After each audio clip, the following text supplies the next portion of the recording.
আসসালামু আলাইকুম। একটা খবর দেখলাম, সেটা হচ্ছে যে প্রধানমন্ত্রীর ক্ষমতা কমানো হয়েছে। প্রধানমন্ত্রীর মতামত নিয়ে রাষ্ট্রপতি জরুরি অবস্থা জারি করবেন, সেটা হবে না। কিভাবে? ক্যাবিনেটের মতামত লাগবে এবং সেখানে বিরোধী দলের নেতা বা উপনেতা থাকতে হবে, তারপর জরুরি অবস্থা জারি করা যাবে। এর ফলে কী হলো? প্রধানমন্ত্রীর ক্ষমতা কমে গেল। এইগুলি আমার মনে হচ্ছে যে কিছুটা এক ধরনের সান্ত্বনা। বিএনপি মতামত দিয়েছে, এখন যেহেতু বিএনপিকে বলা হচ্ছে যে তারা কোনো কিছুতেই একমত হচ্ছে না, তো সুতরাং বিএনপি মত দিয়েছে। আমি নিশ্চিত যে যদি নির্বাচন হয়, নির্বাচনের পর এই সমস্তগুলি আর থাকবে না। যত ঐকমত্য কমিশন যত আদর্শিক একটা প্রস্তাবনা দিক না কেন, সেটা শেষ পর্যন্ত থাকবে না। আমাদের এই কাঠামোটা পরিবর্তন হইতে অনেক সময় লাগবে। তারপরে হয়তো কোনো এক সময় সেই গণতন্ত্রের সেই স্তরে যখনই কি আমরা যাব তখন হবে। এখন এই প্রাথমিক স্তরে এটা সম্ভব না বলে আমার ধারণা করি। যদি হয়, মানে এটা ইমপ্লিমেন্ট হয়, খুশি হব। যাক, আপাতত যে খবরটা সেটা হচ্ছে জরুরি অবস্থা কিভাবে জারি হবে এই বিষয়ে ঐকমত্য হয়েছে রাজনৈতিক দলগুলো।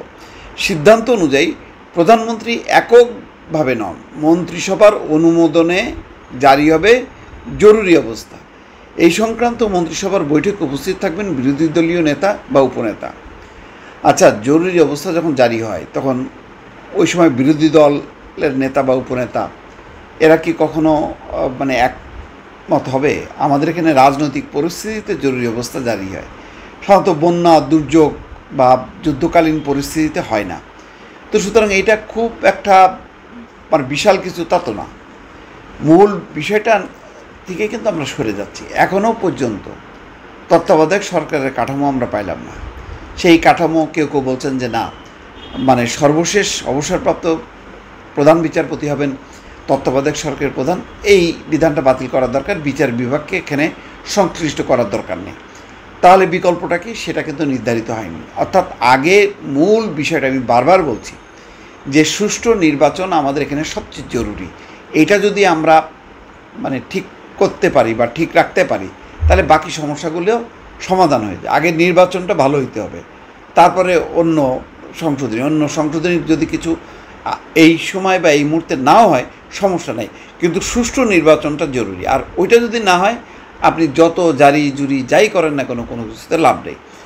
ফরেন সার্ভিস একাডেমিতে জাতীয় ঐকমত্য কমিশনের দ্বিতীয় ধাপের সংলাপে 12তম দিনে এই ঐকমত্যে পৌঁছায় রাজনৈতিক দলগুলো। সংলাপে সিদ্ধান্ত হয় জরুরি অবস্থা হলে নাগরিকের জীবনের অধিকার এবং নির্যাতন থেকে রক্ষা পাওয়ার অধিকার থাকবে। জরুরি অবস্থা ঘোষণা রাজনৈতিক হাতিয়ার হিসেবে ব্যবহার করা যাবে না। জরুরি অবস্থা ঘোষণার বিষয়ে সংবিধানের 141 অনুচ্ছেদ সংশোধনের প্রস্তাব করে জাতীয় ঐকমত্য কমিশন। সেখানে বলা হয়েছে 141-এর ক মানে 1-এর ধারা অনুযায়ী রাষ্ট্রপতি যদি সন্তোষজনকভাবে প্রতীয়মান হয় তার কাছে যে এমন জরুরি অবস্থা বিদ্যমান রয়েছে বা যুদ্ধকালীন বহিরাক্রমণ, আভ্যন্তরীণ বিদ্রোহের দ্বারা বাংলাদেশের যে কোনো অংশের নিরাপত্তা বিঘ্নিত হবে, যে অর্থনৈতিক জীবন বিপদের সম্মুখীন, তাহলে তিনি অনধিক 90 দিনের জন্য জরুরি অবস্থা ঘোষণা করতে পারেন। তবে বৈধতার জন্য জরুরি অবস্থা ঘোষণার আগে মন্ত্রিসভার লিখিত অনুমোদন দিতে হবে। বিদ্যমান সংবিধানে 120 দিনের কথা বলা আছে। একই সঙ্গে জরুরি অবস্থা ঘোষণার বৈধতার জন্য ঘোষণার আগে প্রধানমন্ত্রীর প্রাইম মিনিস্টারের সই বা স্বাক্ষর লাগবে। এখন ওইটাকে পরিবর্তন করে বিরোধী দলের নেতা বা উপনেতা উপস্থিতিতে সেই ক্যাবিনেট মিটিংয়ে সেই সিদ্ধান্ত হইতে হবে। এই হলো পরিবর্তন। এইটা খুব মানে বিরাট কিছু, এটা আমার কাছে মনে হচ্ছে না। দর্শক ভালো থাকবেন, আল্লাহ হাফেজ।